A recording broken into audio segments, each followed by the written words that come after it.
지난 시간에 이어서 계속해서 방언에 대해서 살펴보도록 하겠습니다. 지난 시간에는 방언에 대해서 일반적인 내용들을 살펴보았습니다. 이번 시간에는 사도행전을 중심으로 해서 사도들의 표적으로서 하나님께서 주신 방언에 대해서 알아보도록 하겠습니다. 이 사도행전은 신약교회가 형성되고 교회가 완전히 정착되기까지의 과도기를 나타냅니다. 그래서 그 과도기에 일어났던 그런 사건들인데 왜 하나님께서 방언을 주셨는가, 또 방언이 어떤 경우에 사용되었는지를 살펴보고자 합니다. 먼저 우리가 하나님의 말씀을 읽을 때에는 그 말씀이 어느 시대에 누구를 대상으로 해서 하신 말씀인지 잘 분별을 해야 됩니다. 디모데후서 2장 15절에서 너는 진리의 말씀을 바르게 나누어 내 자신을 하나님께 인정받은 자로 부끄러울 것이 없는 일꾼으로 나타내도록 연구하라고 했습니다. 말씀은 각 시대별로 또 수신자별로 잘 나누는 것이 필요합니다. 이 말씀이 구약시대 사람들에게 하시는 말씀인지 신약시대 사람들에게 하시는 말씀인지, 이 말씀이 이스라엘 사람들을 향한 말씀인지 구원받은 신약 교회를 향한 말씀인지 아니면 저 환란기 성도들에 대한 이야기인지를 바르게 분별해야 한다는 겁니다. 예를 들어서 우리가 이런 것들을 구별 못하면 어떻게 됩니까? 레위기에 나오는 책임질도 하지 않고 굽이 갈라지지 않은 것은 먹지 말라. 그럼 오늘날 돼지고기 먹지 말아야 된다. 미꾸라지, 장어 먹지 말아야 한다. 그런 결론이 나옵니다. 그런데 교회에 주신 말씀이 아니고요, 그 당시 구약시대 이스라엘을 향한 율법이었습니다. 오늘날 신약교회 성도들이 토요일 안식일을 지키고 사내 아이가 태어나면 8일째에 할례를 주거나 그러진 않죠. 왜? 그거는 아브라함의 자손들과 하나님께서 맺으신 언약이기 때문입니다. 우리한테는 해당 사항이 없습니다. 이 말씀이 우리에게 해당되는지 해당이 되지 않는지 말씀을 잘 바르게 나누는 것이 필요하다는 겁니다. 구약시대와 신약시대를 연결시켜주는 마지막 대언자가 침례자 요한이었습니다. 침례자 요한의 사역은 구약의 율법시대와 신약시대를 연결합니다. 마태복음 11장 13절에서 모든 대언자와 율법은 요한까지 대언하였나니, 침례자 요한이 마지막 대언자였습니다. 그리고 율법의 시대가 지나가고 대언자의 시대가 지나가면 예수 그리스도로 말미암는 은혜의 시대가 열리게 됩니다. 그런데 예수님께서 지상사역을 할 그동안에도 침례자 요한은 예수님하고 사역기간이 겹칩니다. 같이 사역을 했으며 그 구약과 신약을 연결하는 다리 역할을 해줬다는 겁니다. 예수님께서는 구약의 율법 하에서 태어나셨고 구약의 율법을 강의하셨습니다. 당시 신약 성경이 없었어요. 구약 성경을 가지고 율법을 강의하시고 율법의 각 항목마다 그 의미가 무엇인지, 하나님께서 율법에 주신 그 정신이 무엇인지를 밝히 보여주셨습니다. 그리고 스스로 율법을 다 지키셔서 율법을 완성하셨고, 또 율법의 마지막 요구, 죄의 삭은 사망이라는 것, 그 율법의 요구를 완전히 이루어주기 위해서 자기 자신을 십자가에 내어주시고 우리 죄를 대신해서 십자가에서 피 흘려 죽으신 것입니다. 사도행전 2장에서 신약교회가 오순절 성령 강림으로부터 시작됩니다. 하지만 이 교회가 어느 정도 정착하기까지는 이것 역시 과도기 단계를 겪게 됩니다.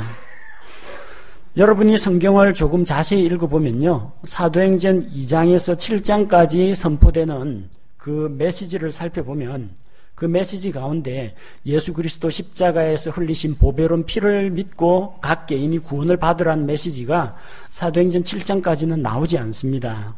주로 뭘 가지고 이야기하느냐? 구약의 예언대로 오신 예수 그리스도를 전하고 있습니다. 하나님께서 아브라함의 자손으로, 다윗의 자손으로 메시아를 보내주겠다고 하셨는데 그 예언이 성취된 것이 예수 그리스도를 통해서다. 너희가 이분을 십자가에 못 박아 주겠지만 하나님께서 그를 다시 일으키셨다. 그리고 그를 다윗의 왕좌에 앉아서 영원히 다스릴 왕으로 세우셨다. 이런 내용을 전파하고 있습니다. 그래서 예수님의 인격과 사역을 더한 침례자 요한의 메시지와 거의 비슷합니다. 실제로 예수 그리스도의 십자가의 대속의 공로를 믿고 구원받아야 한다는 메시지는 사도행전 8장에 가서 나옵니다. 빌립이 에티오피아 내시에게 전도할 때 바로 비로소 그 복음의 메시지가 사용이 됩니다. 하나님의 구원의 경륜은 각 시대별로 차이가 있고 또 하나님께서 구약 시대에는 일부분만을 보여주셨습니다. 또 어떤 대언자들에게 조금 더 자세히 보여주시고 신약 시대에 예수님을 통해서 확실하고 완전한 계시를 보여주었습니다. 하나님의 그 경륜은 점진적으로 보다 더 상세하게 계시되어 왔다는 것입니다. 구약 성경에도 예수 그리스도에 대한 예언이 나옵니다. 그분의 십자가의 희생, 죽음과 부활, 구약 성경에 당연히 나옵니다. 하지만 그런 예언들이 있음에도 불구하고 그 시대에는 감추어져 있었다는 겁니다. 골로새서 1장 26절에 보면 이것은 곧 여러 시대와 여러 세대로부터 감추어졌으니 이제는 그분의 성도들에게 드러난 신비에 관한 것이라.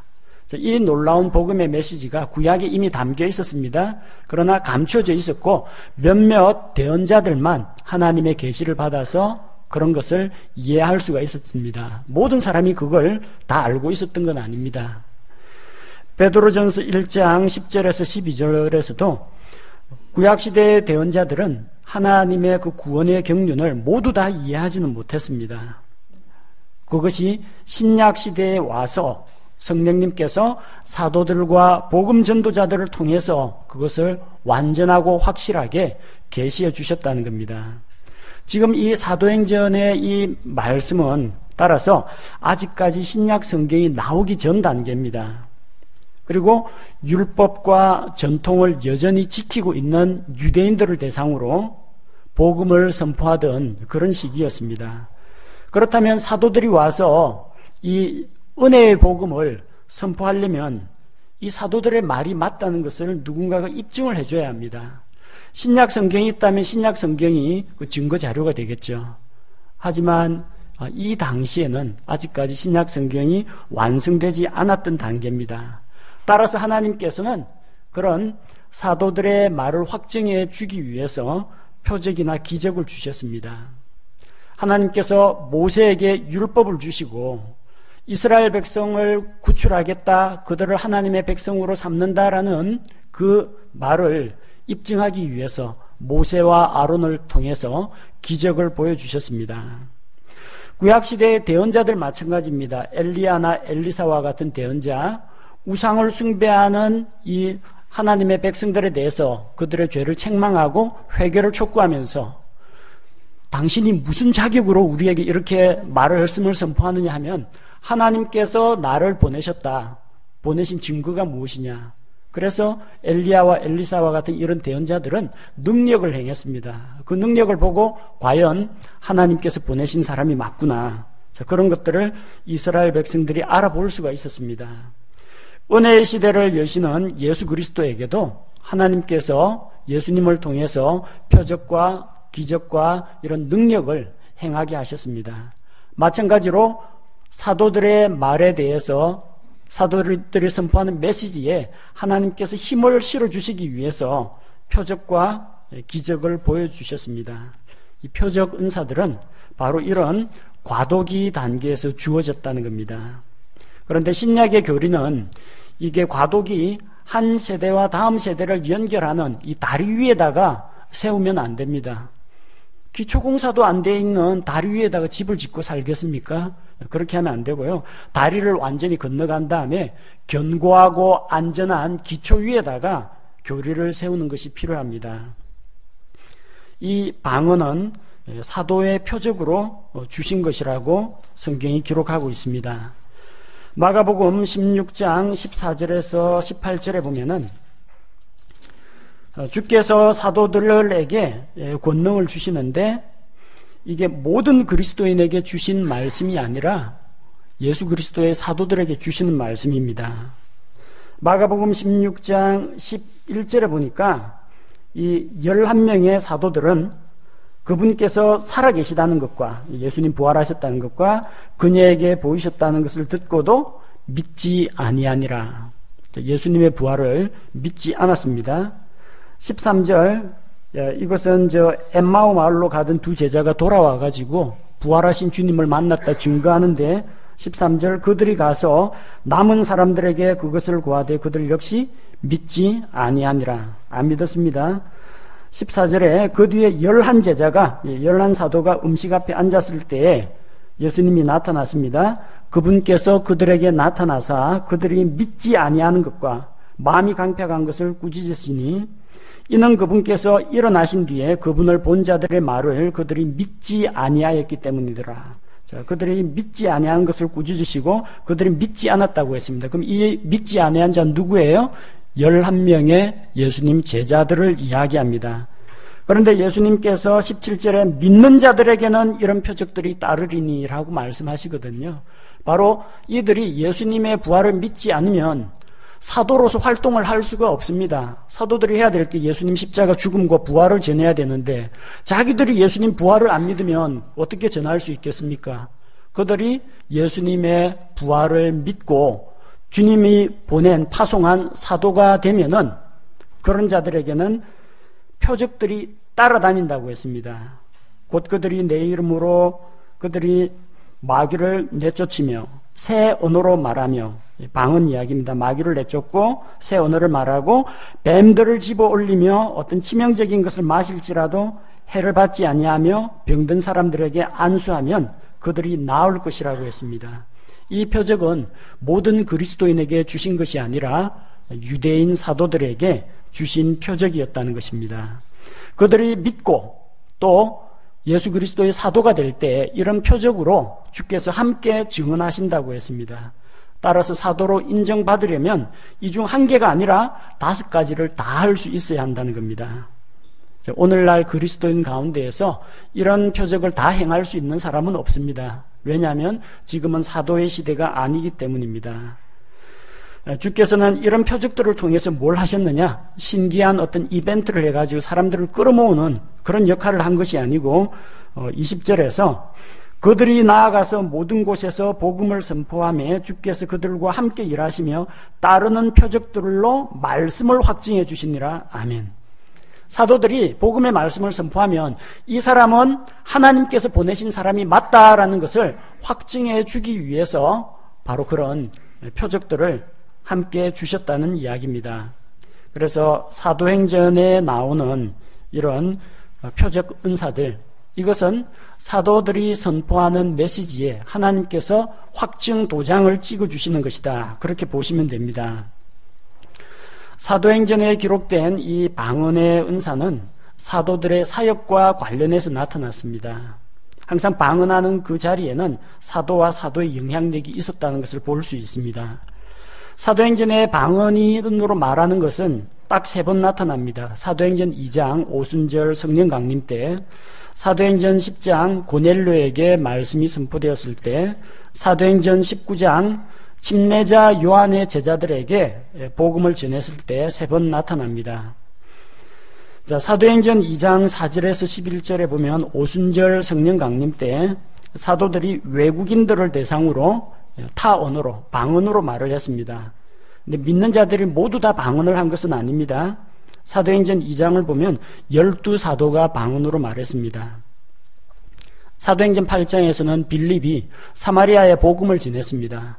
그들은 믿고 침례를 받았고 예루살렘에서 사도들이 파송되어서 안수하니까 성령도 받았습니다. 그러나 방언을 말했다는 기록은 없습니다.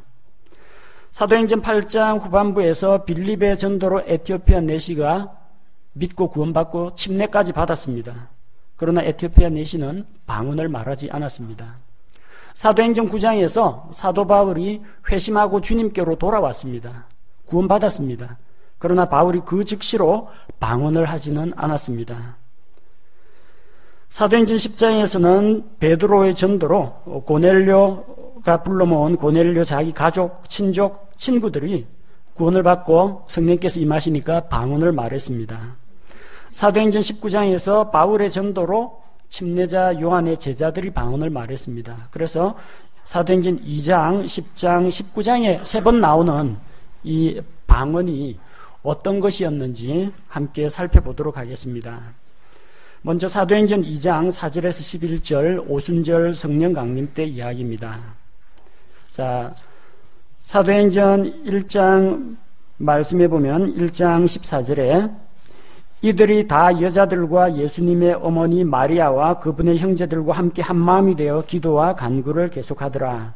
자, 왜 그들이 기도했느냐면 사도행전 1장 4절에서 예수님께서 예루살렘을 떠나지 말고 아버지의 약속하신 것을 기다리라고 명령하셨기 때문입니다. 성령님을 기다리고 있는 것입니다. 그들은 기도하는 가운데에서 하나님께서 보내주실 위로자이신 성령님을 기다렸습니다. 방언 은사 달라고 기도한 사람은 아무도 없고요. 그런데 하나님께서 선물로 그들에게 주셨다는 겁니다. 자, 문제는 방언을 말한 사람들이 몇 사람이냐는 겁니다.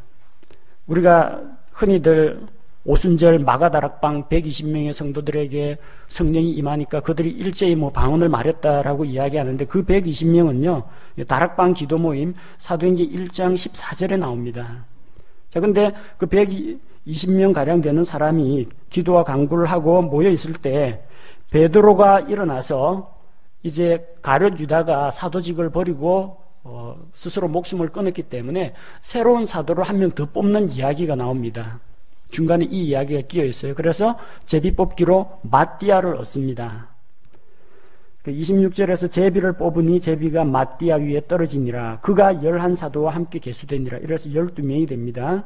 그 다음에 2장에 오순절 날이 충만히 임하였을 때 그들이 한자리에 모였는데 성령께서 임하십니다. 자, 성령께서 임하셨는데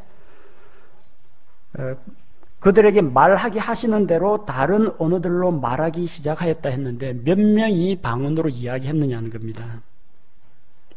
사도행전 2장 7절을 보시면요, 여기서 그들이 다른 언어로 이야기하고 있다는 것이 예루살렘 가운데 두루 퍼지니까 천하각지에서 온 그 유대인들이 모여듭니다. 왜냐하면 이 유대인들이 자기들 외국도 안 다녀왔을 텐데 외국에서 온 자기가 태어난 외국어로 지금 이야기하고 있기 때문에 당황해하는 겁니다. 7절에 보니까 그들이 모두 놀라고 이상히 여기며 서로 이르되 보라, 말하는 이 사람들은 다 갈릴리 사람들이 아니냐. 지금 이 위치는 갈릴리가 아닙니다. 예루살렘입니다. 예루살렘 마가 요한의 어머니 마리아의 집에 있던 그 사람들이에요. 100% 갈릴리 사람들은 아닙니다. 예루살렘 성도들도 있고요, 그 유대 지방에서 예수님을 믿은 사람들, 제자들 다 여기 다 섞여 있습니다. 그런데 그들이 뭐라고 했어요? 지금 다 이렇게 말하는 사람들, 다른 언어로 말하는 사람들은 다 갈릴리 사람들이 아니냐. 다른 사람들은 방언 안 했다는 이야기예요. 갈릴리 사람만 방언했어요. 갈릴리 사람 누구예요? 갈릴리 어부 출신 예수님 제자들 이야기하는 겁니다. 14절 보십시오. 그러나 베드로가 11사도와 함께 서서, 베드로 더하기 11사도 12명입니다. 소리를 높여 그들에게 이르되, 이제 유대인들에게 소리 높여 이릅니다. 이것은 천하각지에서 온 유대인 혹은 유대교로 개종한 사람들을 위한 것이기 때문에 어느 특정 다른 언어로 이야기했을 겁니다. 또 동시에 나머지 11사도 역시 각기 또 다른 언어로 같은 메시지를 전했으리라고 우리가 볼 수가 있습니다. 자, 그러니까 모든 사람이 다 방언을 한 게 아니고요, 이때 말씀을 선포할 때는 성경에 기록된 대로 갈릴리 출신의 예수님 제자들 12명이 방언을 했다, 이렇게 보시면 됩니다. 성령 받았다고 다 방언한 거 아닙니다. 그럼 방언은 어떤 언어냐는 겁니다. 사도행전 2장 8절에 보니까 그런데 어떻게 우리 각 사람이 우리가 태어난 곳에 우리 언어로 듣느냐. 자기가 태어난 곳의 언어, 그 외국의 언어란 이야기입니다. 뭐 쏠라쏠라하거나 랄랄랄라 하는 식으로 알아들을 수 없는 소리가 아니고요, 외국어였다는 겁니다. 구체적으로 어디 말이었느냐. 9절과 10절에 바데 사람, 메데 사람, 엘람 사람, 메소포타미아, 유대, 갑바도기아, 본도와 아시아, 부르기아와 밤빌리아, 이집트와 구레네 부근의 리비아 여러 지방에 거하는 사람이고, 또 로마에서 온 나그네 곧 유대인과 유대교 개종자와 크레테 사람과 아라비아 사람이라. 그들이 우리 언어들로, 그러니까 요 나라 말 언어, 여기 열거된 나라 언어들로 이야기한다는 겁니다. 자, 그래서 방언은 확실하게 외국어 방언이었다는 겁니다. 누구를 대상으로 했습니까? 오순절을 지키기 위해서 천하각처에서 예루살렘에 온 유대인들과 유대교 개종자들을 대상으로 했다는 것입니다. 이스라엘 백성들은 1년에 3차례 하나님 앞에 나아와야 됩니다. 첫 번째는 유월절, 그 다음은 오순절, 세 번째는 장막절 혹은 초막절. 그때는 반드시 1년 3차례 하나님 앞에 보혈로 나아와야 됩니다. 그래서 오순절을 지키기 위해서 온 세계에 흩어져 있던 유대인들이 예루살렘에 모였습니다. 그때 하나님께서 이 믿지 않는 유대인들에게 표적으로 이 방언을 통해서 말씀을 전하셨습니다. 왜 방언을 주셨습니까? 사도행전 2장 11절에 보니까 그들이 우리 언어들로 하나님의 놀라운 일들을 말함을 우리가 듣는도다. 방언을 통해서 하나님의 놀라운 일들을 말하도록 하기 위해서입니다. 방언을 가지고 하나님 앞에서 자기의 억울한 사연을 하소연하면서 기도하라는 이야기가 아니고요. 방언을 통해서 외국인들에게 하나님의 크신 위대하신 일들을 말하도록 했습니다. 사도행전 2장 14절에서 40절까지 나오는 이 내용은 믿지 않는 유대인들, 하나님께서 메시아를 보내주셨는데 메시아를 십자가에 못 박아 죽인 그 유대인들에게 하나님의 말씀을 선포하는 것입니다. 방언 기도가 아닙니다. 복음을 선포하는데 이 방언을 사용했고, 왜 방언을 사용해야 되느냐? 외국인이잖아요. 그 외국인들에게 하나님의 위대하신 사역을 선포하기 위해서 각기 다른 언어로 말하는 그런 능력을 그들에게 허락해 주신 것입니다. 또한 언어를 배운 적이 없는, 외국어를 배운 적이 없는 저 갈릴리 촌동네 사람들이 유창하게 외국어를 자기들이 한 번도 가보지도 않았고 배운 적이 없는 언어를 구사할 수 있는 것을 보았을 때 표적을 구하는 유대인들에게 이것이 하나님께서 주신 바로 믿을 만한 증거라는 것을 알 수가 있었던 것입니다. 그래서 방언은 믿지 않는 유대인들에게 믿을 수 있는 증거로, 쉽게 말하면 표적으로 주어졌다는 것을 알 수가 있습니다. 그 다음 두 번째 방언으로 말한 사례가 사도행전 10장에 고넬료 가족의 경우입니다. 자, 고넬료라는 사람은 이방인입니다. 이탈리아 부대라 하는 부대의 백부장 출신입니다. 밑에 100명의 부하들을 거느리고 있어요. 근데 그는 하나님을 두려워하는 사람이었고 백성에게 구제물을 나눠주고 또 항상 하나님께 기도하는 사람이었습니다. 그러나 예수 그리스도의 십자가의 복음은 알지 못했습니다. 하지만 그가 날마다 기도할 때 하나님의 천사가 나타나서 베드로를 불러다가 말씀을 들으라고 합니다. 천사가 그 자리에서 나타나서 복음을 설명하면 얼마나 멋지겠습니까? 천사가 전해준 복음. 그러나 천사에게는 복음을 전할 자격이 없습니다. 하나님께서는 이 일을 믿는 성도들, 자기 백성, 구원받은 성도들에게 복음을 전할 수 있는 특권을 주셨습니다. 그래서 고넬료는 그 말을 듣고 군사를 보내가지고 자기 종과 함께 보내가지고 베드로를 청빙해 옵니다. 말씀을 듣기 위해서. 베드로가 와서 말씀을 듣습니다. 고넬료는 자기 가족, 친척, 친구들 다 불러 모아가지고 말씀 들을 준비가 되어 있어요.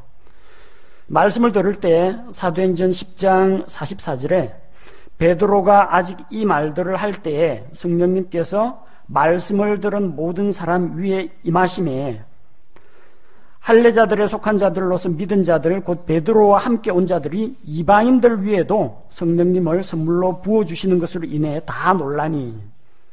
성령님을 부어줬다는 걸 그들이 어떻게 알았습니까? 46절 이는 이방인들이 타 언어들로 말하며 하나님을 크게 높이는 것을 그들이 들었기 때문이더라. 자, 그래서 방언을 말한 사람은 누구냐면요, 베드로가 전하는 말씀을 듣던 고넬료와 고넬료 가족, 친척, 친구들, 믿고 구원받은 사람들이 방언으로 말했습니다. 이 방언은 어떤 언어였느냐면 이것도 뭐 횡설수설하고 쌀라쌀라 하는 그런 방언이 아니고요. 베드로와 함께 온 자들이 그들이 말하는 것을 알아들었다는 겁니다. 외국어 방언이었다는 겁니다. 누구를 대상으로 했습니까? 베드로와 함께 온 유대인들입니다. 왜냐하면 베드로와 그와 함께 온 할례자들은 믿지 않는 것이 있었습니다. 그들이 예수님을 안 믿었다는 이야기가 아닙니다. 뭘 안 믿었느냐면요, 하나님께서 이방인들도 받아주신다는 것을 안 믿었습니다. 그의 앞장에 나오죠. 사도행전 10장 앞쪽에 보니까 베드로가 환상을 봅니다. 베드로가 지붕에 올라가서 이제 기도하려고 하는데 시장에서 뭔가를 좀 먹었으면 하는데 갑자기 무의식 상태에 빠져가지고 환상을 보게 됩니다. 하늘이 열리면서 네 귀퉁이를 맨 보자기가 내려오는데, 자, 그 안에는 땅에 있는 온갖 네 발 가진 짐승, 들짐승, 기는 것, 공중의 날짐승이 들어있었습니다. 그래서 하늘에서 음성이 들리기를 베드로야 일어나 잡아먹으라 하는데, 베드로가 보니까 율법에 의하면 먹을 수 없는 부정한 것들이에요. 그래서 베드로가 주여 그리할 수 없나이다. 내가 속되거나 부정한 것을 결코 먹지 아니하였습니다. 근데 다시 음성이 나서 하나님께서 깨끗하게 하신 것을 내가 속되다 하지 말라. 하나님 깨끗하다고 하시고 받으셨는데 너가 속되다고 부정하면 안 된다고 했습니다. 이런 일이 세 차례 반복되고 나서 그릇들이 다시 하늘로 올라갔습니다. 베드로가 이 환상이 뭘까 생각하고 있던 차에 고넬료가 보낸 사람들을 만나가지고 복음을 전하러 그 집안에 들어간 겁니다. 그때까지만 하더라도 베드로와 또 그와 함께한 이 할례자들은 하나님께서 이방인들을 구원하신다. 그들은 자기 메시아는 유대인들의 메시아라고 생각했습니다. 아브라함의 자손이시요 다윗의 자손으로서 이스라엘의 메시아, 이스라엘의 구세주라고 생각했지, 이방인들까지도 온 세상에 있는 죄인들을 다 받아주시는 그런 메시아로 생각하지 못했습니다. 그래서 이방인들을 하나님께서 받아주신다라는 것을 보고 그들은 크게 놀랐습니다. 성령님을 선물로 부어주시는 것으로 인해서 다 놀랐습니다. 이방인들을 주께서 받으셨다, 받아주신다, 깨끗하게 하셨다, 이것을 믿지 못하는 베드로에게 뭐 갖고 설명하겠습니까? 신약 성경이 있으면 봐라, 예수 그리스도 안에 이방인이나 유대인이나 할례자나 무할례자가 어디 있느냐 하면서 이 신약 성경 서신서를 보여주면 되는데 그거 아직 안 나왔거든요. 뭘로 보여줍니까? 표적으로 보여줍니다. 이방인들도 방언하지 않느냐, 뭐냐, 그들이 성령님 받았다는 거지. 그러면은 뭘 말하느냐, 그들이 예수님을 믿고 구원받았다는 이야기다. 이방인들도 구원하신다. 그것을 믿지 않는 이 베드로라는 설교자와 그와 함께한 자들에게 믿을 만한 확실한 증거로 보여주기 위해서 이 방언을 그들에게 주신 것입니다. 그래서 베드로는 그 환상의 의미를 비로소 나중에 깨닫게 됩니다. 하나님께서 깨끗하게 하신 것을 속되다 하지 말라. 그들은 이방인들을 마치 더러운 짐승처럼 여겼습니다. 할례받지 못한 자, 그렇게 해서 따돌리고 배척을 했습니다. 그러나 이방인들조차도 예수 그리스도의 피로 말미암아 깨끗해질 수 있다. 하나님께서 그들을 불러주시고 정결하게 하신다. 그들도 똑같이 우리와 같이 성령님을 받아서 예수 그리스도의 몸 가운데 들어온 자들이다. 이것을 보여준 것입니다. 이방인들은 타 언어들로 말했습니다. 타 언어들로 말하며 하나님을 크게 높이는 것을 그들이 들었습니다. 자, 하나님을 크게 높이는 내용이라는 것을 이해했다는 말은 이게 오늘날 은사주의자들이 하는 그런 방언이 아니라 분명한 언어였고 분명한 메시지가 들어있는 그런 방언이었다는 것을 알 수가 있습니다. 여기서도 역시 방언 기도를 한 사람은 아무도 없습니다. 그 다음으로 세 번째 방언이 사도행전에서 등장하는 것이 사도행전 19장입니다.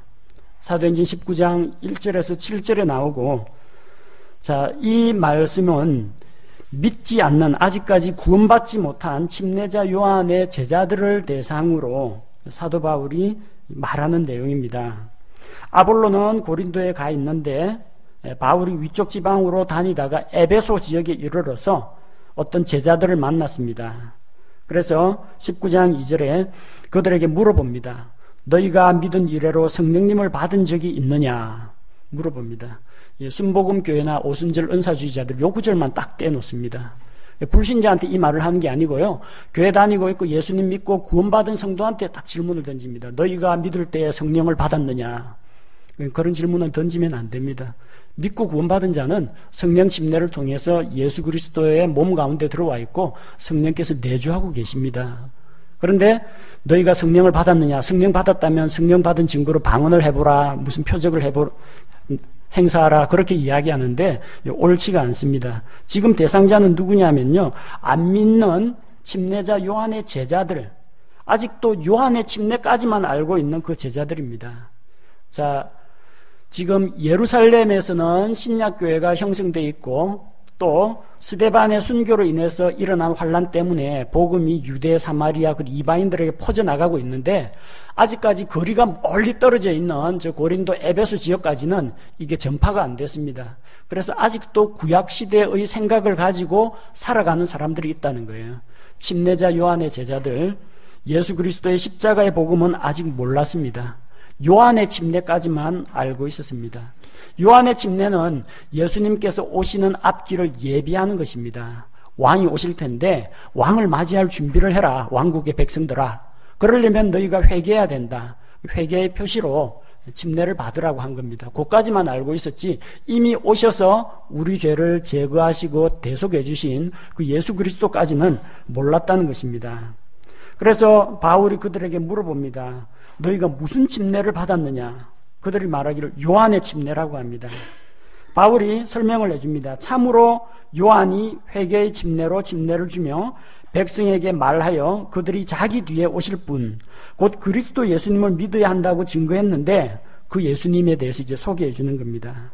그들이 이 말을 듣고 주 예수님의 이름으로 침례를 받았습니다. 바울이 그들에게 안수하며 성령님께서 그들 위에 임하심으로 그들이 타 언어들로 말하고 대언하니라. 모두 12사람쯤 되더라. 침례자 요한의 제자였던 약 12명의 사람들이 방언을 말했습니다. 이 방언은 어떤 언어였습니까? 이 본문 말씀해 보니까 19장 6절에 그들이 타 언어들로 말하고 대언하니라 라고 했습니다. 타 언어들로 말하고 대언을 했다고 했는데 바울이 그게 대언이라는 것을 알아들었다는 겁니다. 그들이 하나님께 자기의 억울한 속사정을 기도로 아뢰는 것이 아니고요, 하나님을 높이고 하나님의 말씀을 대언하는 그런 내용의 방언이었다는 겁니다. 듣는 사람이 알아들을 수 있는 그런 언어였습니다. 이 방언은 누구를 대상으로 했습니까? 침례자 요한의 제자들, 아직 구원받지 못한 믿지 않는 유대인들을 대상으로 했습니다. 왜 하나님께서 이런 방언을 주셨습니까? 안 믿는 유대인들에게 믿을 만한 확실한 증언을 주시기 위해서 보여주신 것입니다. 고린도전서 14장 21절을 보겠습니다. 고린도전서 14장 21절. 고린도전서 14장이 방언, 타 언어에 대한 이야기인데 이 타 언어가 도대체 누구에게 주어졌느냐는 겁니다. 14장 21절에 보면 율법에 기록된 바, 어느 민족이 율법 받았습니까? 예, 이스라엘 민족입니다. 유대인들이 율법 받았습니다. 율법에 뭐라고 기록되어 있느냐? 내가 다른 언어들과, 타 언어입니다. 주께서 말씀하십니다. 대언자들을 그렇게 엘리야도 보내보고 엘리사도 보내고 이사야 대언자도 보내고 예레미야 대언자를 보냈는데 그들이 가서 유대말로, 히브리 말로 하나님의 말씀을 선포하고 회개를 촉구하는데 안 듣는다는 겁니다. 그래서 내가 다른 언어들과 다른 입술들을 가진 사람들을 써서 이 백성에게 말하리라는 것입니다. 그래서 이 사람들이 하나님이 보내신 사람이 맞다는 증거로 히브리 사람인데 타 언어들로 그들에게 말하는 그런 증거를 보여주신다고 했고 그 증거가 사도행전에서 이미 나타났다는 겁니다. 그러나 그 모든 것에도 불구하고 그들이 내 말을 듣지 아니하리라. 구약에 기록된 모세와 대언자의 예언의 말씀을 믿지 않는 자는 제 아무리 큰 표적을 보여줘도 믿음으로 받아들이기가 쉽지가 않다라는 것입니다. 표적은 그 말씀을 뒷받침해 주는 증거이지 표적에서 믿음이 나오는 건 아닙니다. 하나님의 약속의 말씀에서 믿음이 오는 것입니다. 다만 그 말씀이 정말 하나님의 말씀이구나, 우리에게 주신 진리의 말씀이구나 하고 뒷받침, 밀어주는 것이 이 표적을 통해서 뒷받침해주고 증거로 주시는 겁니다. 그래서 여기에 나와 있는 믿지 못하는 유대인들 세 부류가 나오죠. 자, 천하각지에 흩어져 있던 그런 유대인들, 자, 그들에게 방언을 통해서, 표적을 통해서 증거해 줬습니다. 그리고 사도행전 10장에서는 역으로 이방인들이 방언을 말하면서, 자, 우리도 구원받은 사람입니다라는 것을, 이방인들이 어떻게 구원을 받느냐, 아직 믿지 못하고 있던 베드로하고 할례자들에게 표적을 통해서 믿을 수 있는 증거를 주었습니다. 멀리 떨어져 있기 때문에 요한의 침례까지만 알고 있고 아직까지 예수 그리스도의 은혜의 복음을 모르는 침례자 요한의 제자들, 그들에게 신약 성경이 없잖아요. 신약 성경이 없으니까 안 믿는 유대인들에게 이런 표적을 통해서 바울이 한 말이 사실이라는 것을 하나님께서 입증해 주신 것입니다. 그래서 요약을 하자면요, 방언은 말하는 사람에게는 알려지지 않은 언어입니다. 그래서 자기가 배운 적이 없는 다른 나라의 말을 학습 과정을 거치지 않고 하게 되는, 그게 방언의 은사입니다.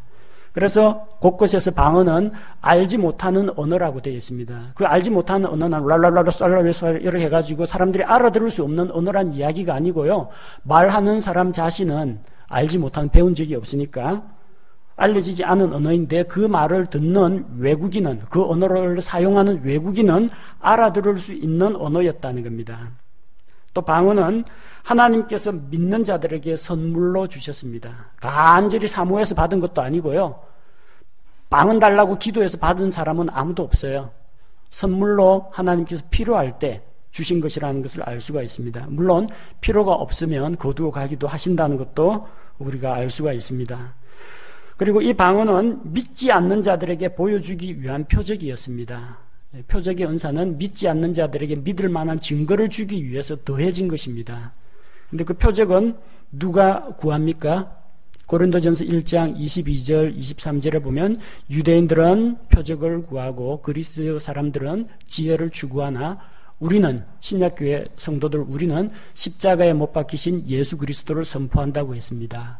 표적을 구하는 건 유대인들입니다. 또 유대인들은 표적을 구할 자격이 있습니다. 주께서 우리에게 대언자를 보냈는데 그 대언자가 주로부터 왔는지 안 왔는지 어떻게 압니까 하면은 내가 그 대언자들에게 표적을 줄 텐데 그 표적들이 다 응하는 것을 보거든 믿으라고 하셨거든요. 유대인들은 표적을 구합니다. 자, 방언은 믿지 않는 자들에게 보여주기 위한 표적, 더 구체적으로 말하면 믿지 않는 유대인들을 대상으로 한 것이라는 것을 알 수가 있습니다. 그들에게 이 선포된 말씀이 하나님의 말씀이 맞고 또한 이 사람들이 메시아 왕국에서 하나님께서 보내신 사람이 맞다는 것을 확증하는 수단으로 주셨다는 것입니다. 사도행전에 나오는 이 방언 가운데에서 방언으로 기도한 사람은 아무도 없습니다. 다 하나님의 위대하심을 말하고 또한 예수 그리스도께서 이루신 사건을 선포하는 데 사용되었습니다. 방언으로 말했다고 했지 방언으로 기도한 사람은 아무도 없습니다. 또 이 방언은 앞서 사도행전의 방언은 사도들을 위한 표적으로 주셨다라고 했는데 각 사건마다 사도들이 다 개입해 있습니다. 사도행전 2장에는 12사도가 개입해 있고요. 사도행전 10장 고넬료의 가정에는 베드로 사도가 가 있습니다. 사도행전 19장 침례자 요한의 제자들을 대상으로는 사도 바울이 가 있습니다.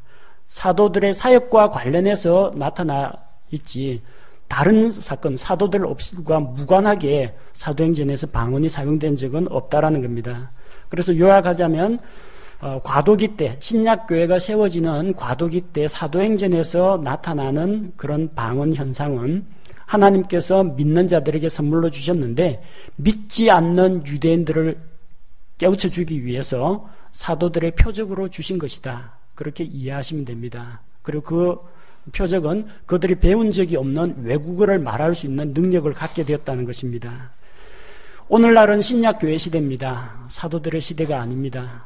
또 이스라엘 사람들을 향해서 지금 복음을 전하는 것이 아니라 온 세상 모든 사람들에게 예수 그리스도의 은혜의 복음을 전하는 그런 시대입니다. 또 하나님께서 주신 신구약 성경이 완성되어 있습니다. 표적보다 더 확실한 하나님의 말씀이 우리가 선포하는 복음의 메시지를 뒷받침해주고 증거하고 있습니다. 자, 그렇기 때문에 더 이상 이런 대언이라든지 방언의 은사가 필요하지 않다는 겁니다. 오늘날은 성경이 각 나라 언어로 번역되어서 보급되고 있고 또 언어를 익힌 선교사들이 파송되어 가지고 그런 역할을 감당하고 있습니다. 시대가 달라졌다는 겁니다. 여러분, 사도행전에 방언이 나오니까 우리도 방언을 해야 된다, 그런 이야기는 레위기에 소 잡고 양 잡는 이야기가 나오기 때문에 교회에 소와 양을 잡아와가지고 이거 불태워서 제사 드려야 한다는 이야기하고 똑같습니다. 하나님께서 각 시대별로 주신 그런 예배드리는 방법, 구원에 이르는 길, 그리고 그들이 지켜야 할 명령, 이게 각 시대별로 다르고 하나님께서 이스라엘에게 요구하시는 것과 신약교회 성도들에게 요구하시는 것이 각기 다릅니다. 말씀을 바르게 나누어서 이게 오늘날 우리에게 해당되느냐, 적용이 되느냐, 되지 않느냐를 잘 분별하는 그런 지혜가 필요합니다. 그러려면요, 진리의 말씀을 바르게 잘 나눌 수 있도록 하나님의 말씀을 열심히 연구하는 것이 필요합니다. 제가 기도하겠습니다.